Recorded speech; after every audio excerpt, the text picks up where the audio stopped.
அரசாங்கத்தை உண்மையில யாரு நடத்துறாங்க? நாம ஓட்டு போட்டு ஜெயிக்க வைக்கிற நம்ம பிரதிநிதிகள்னு நீங்க நினைக்கலாம். நானும் அப்படிதான் நினைச்சேன். ஆனா உண்மையிலே திரைக்கு பின்னாடி இருந்து இயக்குறது யாரு? அதிகாரத்தோட உண்மையான சாவி யார் கையில இருக்கு? இன்னைக்கு நாம கவர்மெண்டோட கண்ணுக்கு தெரியாத முதுகெலும்பா இருக்கிற அந்த அதிகார வர்க்கத்தை பத்தியும், அது எப்படி சில பேர் தங்களோட கட்டுப்பாட்டுக்குள்ள கொண்டு வராங்கன்னு சில ஆதாரங்களோட ஆழமா பார்க்க போறோம். தமிழ்நாட்டுல இது வெறும் ஒரு வேலைக்கான கனவில்லைங்க. இது ஒரு லட்சியம். பல குடும்பங்களோட மிகப்பெரிய கனவு. வருஷக்கணக்கா உழைச்சு படிச்சு பரீட்சை எழுதி அப்படி தகுதியின் அடிப்படையில மட்டும் கிடைக்கிற ஒரு பெரிய கௌரவம். இந்த கனவு வெறும் வேலைக்காக மட்டும் இல்ல, அது தகுதியை நம்ம எவ்ளோ மதிக்கிறோங்கிறதோட அடையாளம். ஆனா அந்த தகுதியை மட்டுமே அடிப்படையா கொண்ட ஒரு சிஸ்டத்தை வேற ஒன்னும் மெதுவா அரிச்சுக்கிட்டு இருந்தா என்னாகும்? இதுதான் நாம இன்னைக்கு பார்க்க போற முக்கியமான ஒரு விஷயம். ஒரு பக்கம் தகுதி, அதாவது கஷ்டப்பட்டு படிச்சு தேர்வுல ஜெயிச்சு வர திறமைசாலிங்க. இன்னொரு பக்கம் விசுவாசம், அதாவது திறமை இருக்கோ இல்லையோ நமக்கு வேண்டியவங்கள பதவியில உட்கார வைக்கிறது. இந்த ரெண்டுக்கும் நடுவுல நடக்கிற போட்டி வெறும் அதிகாரிகளை தேர்ந்தெடுக்கிற விஷயம் மட்டும் இல்ல, இது நம்ம ஜனநாயகத்தோட எதிர்காலத்தையே தீர்மானிக்க போற ஒரு விஷயம். சரி, வாங்க இத இன்னும் கொஞ்சம் ஆழமா புரிஞ்சுக்கலாம். இதுக்கு நாம முதல்ல இதே மாதிரி மத்த சில நாடுகள்ல என்ன நடந்துச்சுன்னு ஒரு பார்வை பார்க்கலாம். அப்போதான் இது ஏதோ ஒரு நாட்டுக்கு மட்டும் உள்ள பிரச்சனை இல்ல, இது ஒரு உலகளாவிய டெம்ப்ளேட்டுங்கிறது நமக்கு தெளிவா புரியும்.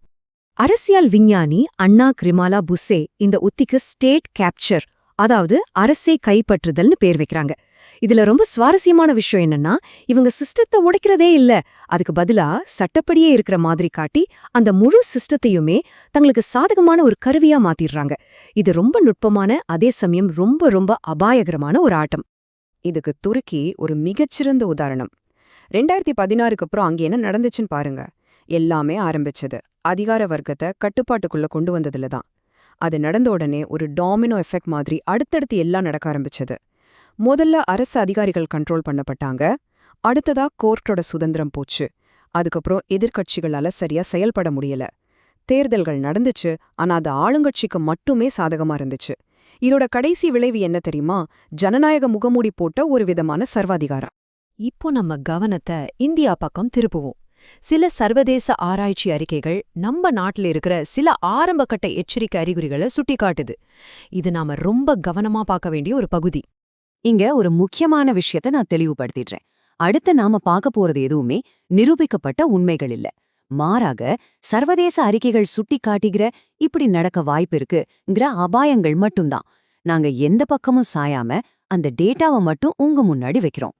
இந்தியாவை பொறுத்த வரைக்கும் இந்த யூபிஎஸ்சி சிஸ்டம்ங்கிறது அரசியல் தலையீடுகள்ல இருந்து அதிகார வர்க்கத்தை காப்பாத்துற ஒரு கவசம் மாதிரி தான் எத்தனை நாளா இருந்திருக்கு. ஆனா இப்போ அறிமுகப்படுத்தப்பட்டிருக்கிற இந்த லேட்ரல் என்ட்ரி, அதாவது நேரடி நியமன முறை, இந்த கவசத்துல ஒரு ஓட்டைய போட வாய்ப்பு இருக்குன்னு சில ரிப்போர்ட்ஸ் எச்சரிக்குது. அதாவது போட்டித் தேர்வை எழுதாமலேயே வெளியிலிருந்து நிபுணர்களை நேரடியா உயர் பதவிகள்ல உட்கார வைக்கிறாங்க. இதுல என்ன ரிஸ்க்னா, இத சரியா கண்காணிக்கலைனா திறமையானவங்களுக்கு பதிலா விசுவாசமானவங்கள முக்கிய பதவிகள்ல உட்கார வைக்க இதை பயன்படுத்திக்கலாம். இதுதான் அந்த எச்சரிக்கை. சரி, டெல்லியில நடக்கிற இந்த பெரிய மாற்றங்கள்லாம் தமிழ்நாட்டுல இருக்கிற ஒரு சாதாரண மனுஷனை எப்படி பாதிக்கும்? நீங்க நினைக்கலாம், இதுக்கும் நமக்கும் என்ன சம்பந்தம்னு. ஆனா இதோட விளைவுகள் நம்ம அன்றாட வாழ்க்கைய நேரடியா பாதிக்கும். எப்படின்னு பார்க்கலாமா?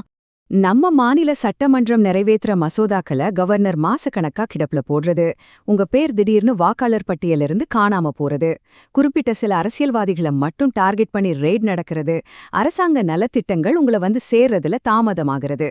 இது எல்லாத்துக்கும் பின்னாடியும் ஒரு பலவீனமான அல்லது கட்டுப்படுத்தப்பட்ட அதிகார வர்க்கம் ஒரு காரணமா இருக்கலாம்னு சில ஆய்வுகள் சொல்லுது.